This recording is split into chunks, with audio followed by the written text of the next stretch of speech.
Kita perlu ingat bahwa upah orang yang bekerja untuk Tuhan dan sesamanya itu hanya satu, yaitu upah keselamatan.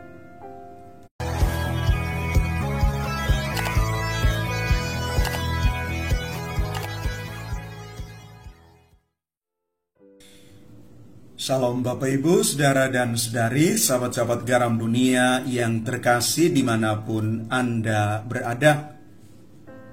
Bacaan pertama yang diambil dari kitab Hakim-Hakim bab 9 ayat 6-15 menceritakan kepada kita sekalian tentang Abimelek yang dinobatkan menjadi raja di Sikem oleh warga Sikem dan Bet Milo.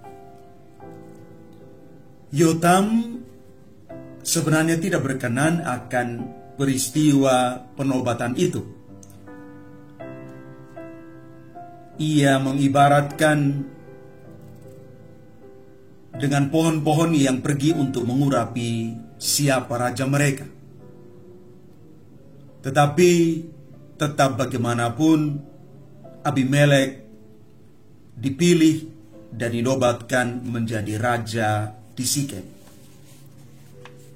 Di dalam bacaan Injil Matius bab 20 ayat 1 sampai dengan 16, kita membaca dan merenungkan inti dari Injil hari ini, bahwa seorang tuan rumah memberi upah yang sama bagi para pekerjanya yang bekerja dari pagi hari, siang dan sore hari di kebun anggurnya.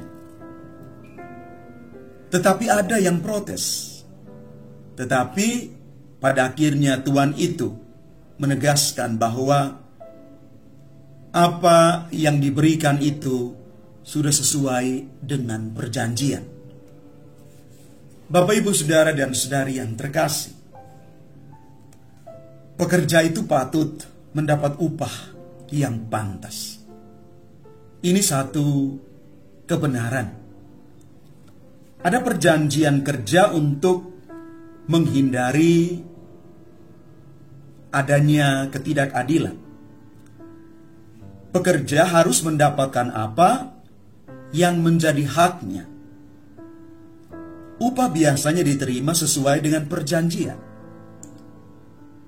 Tetapi karena alasan yang masuk akal, orang mendapatkan lebih daripada apa yang menjadi haknya. Kita perlu ingat bahwa upah orang yang bekerja untuk Tuhan dan sesamanya itu hanya satu, yaitu upah keselamatan. Padahal tugas dan tanggung jawabnya tidak sama. Ketika berhadapan dengan keadaan ini, kita semua perlu merefleksikan tentang perbedaan yang mencolok antara kasih dan kerahiman Allah yang diberikan kepada siapa saja tanpa kecuali, dibandingkan dengan kasih, perhatian, aturan dari sesama yang pasti berbeda. Allah memberikan kepada kita semua rahmat yang sama, berkat yang sama. Tinggal bagaimana kita berjuang untuk mengolah berkat itu, supaya berkat yang ada pada kita itu tidak mati sia-sia, tetapi tumbuh dan berkembang bagi kebaikan banyak orang, dan yang pasti keselamatan untuk diri kita sendiri. Maka mari Bapak, Ibu, Saudara dan Saudari yang terkasih,